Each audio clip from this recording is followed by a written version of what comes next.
Crónica de una estrategia anunciada. Básicamente se acaba de filtrar que la Unión Europea ha intentado no solamente enviar tropas a Ucrania, no solamente trabajar con estas famosas, entre muchas comillas, tropas de paz, sino que está buscando, escuchen bien esto, utilizar toda la estructura de la OTAN en Ucrania. Una suerte de estrategia para que la OTAN se meta en Ucrania y luche contra Rusia. Sí, así como lo acaban de escuchar, una coalición de países occidentales están debatiendo de manera ardua y bastante acalorada el uso de las estructuras de la OTAN para desplegar fuerzas en Ucrania. Y esto no lo está diciendo Rusia, no lo ha dicho el Kremlin, no lo ha dicho tal vez Dmitry Medvedev, que tiene un argumento muy agresivo. Lo acaba de decir el diario Financial Times, citando, dicho sea de paso, a funcionarios anónimos familiarizados con los planes pertinentes europeos. Por la boca muere el pez, dirían algunos. Las estructuras de mando y control de la OTAN se van a utilizar en el despliegue de las llamadas fuerzas de seguridad en Ucrania,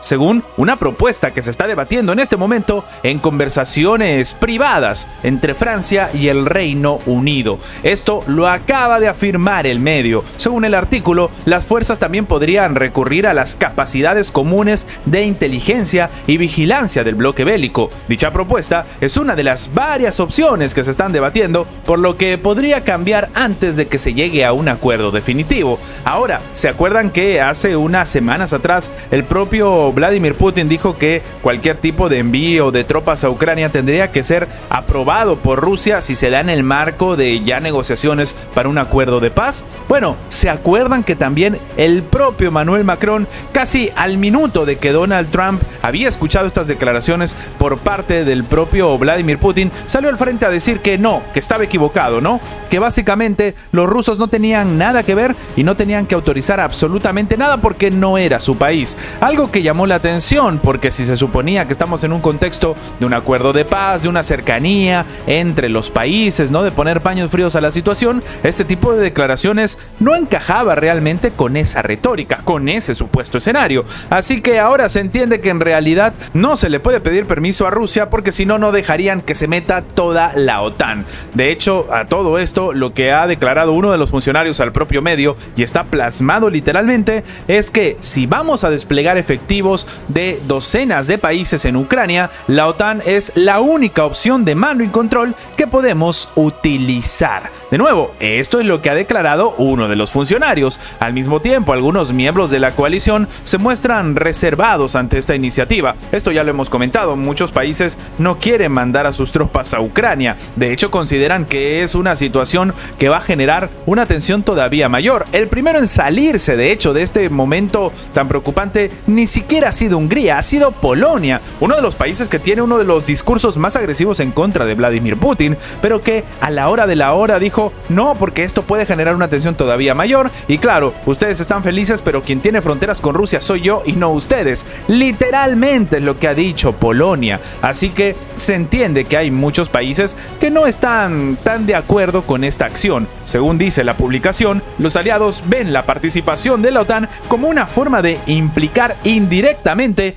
a Estados Unidos y ganarse su apoyo. O sea, para que se entienda que Rusia no va a estar de acuerdo, se va a generar una tensión y que Estados Unidos va a verse obligado, gracias a que es parte de la OTAN, a responder y terminar atacando a Rusia. Y así se generaría una guerra en la cual obviamente no se puede negociar. Estamos hablando, como bien dijo en su momento Donald Trump, quien lo diría en la Casa Blanca, que se está jugando con la tercera guerra mundial. Previamente, expertos del Instituto Internacional de Estudios Estratégicos estimaron que si bien los europeos podrían agrupar y mantener fuerzas pequeñas o, bueno, medianas de unos 10.000 o 25.000 personas, así como apoyo aéreo y naval, serían más débiles y vulnerables sin la inteligencia y la vigilancia de ¿quién creen? Adivinaron, de Estados Unidos. Es decir, esto concluye el medio diciendo que no solamente se tienen que mandar tropas, no solamente se tiene que mandar personal, armamento para defender la supuesta paz, sino que es el propio Estados Unidos quien tiene que dar los datos de inteligencia. Un escenario sin precedentes que para algunos demuestra que esta guerra, a pesar de lo que lleguen a decir o afirmar algunos, está muy, pero muy lejos de terminar. Pero entonces, tomando en cuenta este escenario, diferentes expertos, diferentes analistas y algunos de ellos incluso del propio país, en este caso de Francia, acaban de arremeter a las ambiciones del presidente francés Emmanuel Macron y están explicando por qué es un fracaso el plan del presidente francés de desplegar, al menos de momento, porque ningún otro país se ha querido sumar, a pesar de lo que siempre dice la prensa, de desplegar tropas británicas y francesas en Ucrania. Bueno, pues las ambiciones del presidente francés Emmanuel Macron se basan principalmente en su deseo de convertirse en el jefe de la Unión Europea. Esto es lo que ha dicho nada más y nada menos que Jacques Hogarth. ¿Quién es Jacques Hogarth, Isoca? Bueno, pues es el coronel retirado de las Fuerzas Armadas de Francia. Él ha dicho que el despliegue de fuerzas británicas y francesas en Ucrania parece inviable por razones políticas, diplomáticas, estratégicas y hasta prácticas. O sea, una serie de baches y de obstáculos que no se pueden sortear. Ha sugerido que es improbable que el mandatario estadounidense Donald Trump ayude a este plan, dada la mejora significativa de las relaciones que hay entre Moscú y Washington y el papel preponderante de Estados Unidos en sus lazos con Londres y París. Rusia, por su parte, no va a aceptar, y ya lo hemos dicho en reiteradas ocasiones, el despliegue y lo consideraría una situación de casus belli para lo que comenta el experto, o sea, causa de guerra, para que se entienda. Además, ha agregado que el recurso militar del Reino Unido y de Francia, tanto humanos como materiales, son completamente insuficientes para un despliegue militar de este nivel tan complejo. Sin embargo, queda un factor difícil de predecir: la ceguera y la obstinación de Macron, cuyo equilibrio mental y psicológico me parece muy frágil. Esto es lo que ha concluido el propio exfuncionario militar, el propio Hogarth. De hecho, recordemos, el ministro de Relaciones Exteriores de Rusia, Sergei Lavrov, declaró ahora, el 6 de marzo, el mes pasado, que Rusia no ve la posibilidad de un compromiso en cuanto al despliegue de famosos cascos azules, ¿no? Para que se entienda, este ejército de paz en Ucrania. Y de hecho, él ha recordado que el canciller, en caso de un despliegue de un contingente extranjero, los países occidentales no querrán negociar las condiciones de un acuerdo de paz, ya que estas tropas creerían que están ya hechos sobre el terreno. Es decir, van a generar una intención en la cual no se puede negociar, porque en este momento en Ucrania hay, por poner un número, 10.000 soldados listos para el combate contra Rusia. Claro, es una suerte de estrategia para intentar que, al menos bajo alguna perspectiva, bajo algún tipo de estrategia, en este caso militar, al menos Ucrania tenga alguna herramienta para negociar. Porque vamos a ser honestos, simplemente no la ha tenido hasta ahora. El 12 de marzo, en una entrevista con blogueros estadounidenses, Lavrov destacó que la presencia de las tropas de la OTAN en territorio ucraniano, bajo cualquier bandera, incluidos los cascos azules, representan una amenaza para Rusia, y que claro, esto de pedir permiso a Rusia no es una cuestión de ego, es más bien una cuestión de lo que se tiene que hacer, tomando en cuenta que se supone se está negociando algo. Dicho sea de paso, se supone que la entrada de este tipo de tropas se daría después de que se den los famosos acuerdos de paz, o sea, después de que se firme una aceptación tanto de Rusia como de Ucrania. Entonces, ¿qué sentido tiene que se lancen tropas de esta manera tan categórica y, como hemos comentado, con una participación bastante nula prácticamente por parte de Estados Unidos? Lo han dicho los propios funcionarios dentro de la OTAN. No tiene sentido enviar tropas si no se tiene la vigilancia y sobre todo la inteligencia de Estados Unidos. ¿Saben qué es lo más curioso de todo esto? Que recordemos que Ucrania tiene los famosos misiles Storm Shadow, misiles de fabricación, precisamente, coincidencias de la vida, ¿no? Fabricación francesa y británica. Se supone que estos misiles han sido, tanto por parte de Francia como del Reino Unido, aprobados para que los ucranianos lo puedan utilizar en territorio de Rusia. Lo más curioso de todo esto es que los propios ucranianos no han podido utilizar este tipo de misiles porque Estados Unidos les dejó de dar los datos de inteligencia. Como ya no estaban ayudando en el sector de inteligencia, no pudieron lanzar un misil que es de fabricación británico-francesa. Imagínense lo que se tendría que hacer y la necesidad que tendrían con Estados Unidos si estamos hablando de miles de soldados, a diferencia de un solo misil. Ahora, tomando en cuenta todo esto tan preocupante, también es muy necesario comentar algo que para algunos es una suerte de estrategia por parte de Estados Unidos y, sobre todo, de Moscú.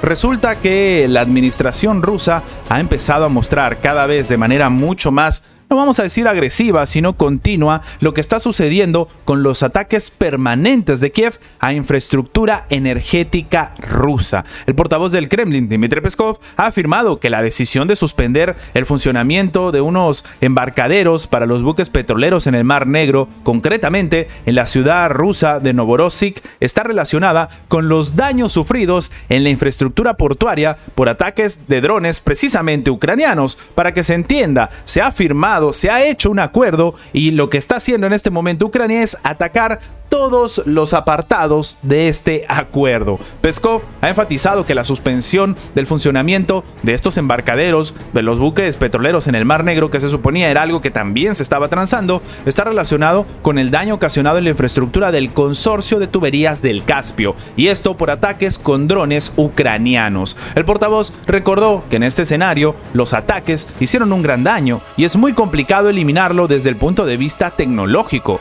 la cual no puede menos que repercutir en el funcionamiento de toda la infraestructura, lamentablemente. Asimismo, declaró que hasta el momento Estados Unidos no ha respondido a los ataques del ejército ucraniano contra las instalaciones energéticas rusas. Hasta ahora no ha habido ninguna reacción a tales acciones de parte del régimen de Kiev, terminó afirmando el alto cargo, y se entiende que al menos la administración rusa permanentemente está enviándole a Estados Unidos todos los datos, toda la información con respecto a estos ataques que se están ejecutando. El historiador y analista político Daniel Trujillo Sanz indica que evidentemente hay dos partes diferenciadas, que son la postura ucraniana y la estadounidense. La ucraniana ya la conocían, se contrasta y se repite. No hay ninguna tregua sobre la infraestructura energética ni de ningún otro tipo por parte de Ucrania, que no ha bajado el ritmo en ningún momento, según subraya el propio experto. También cabría preguntarse si con este especial ahínco sobre este tipo de objetivos,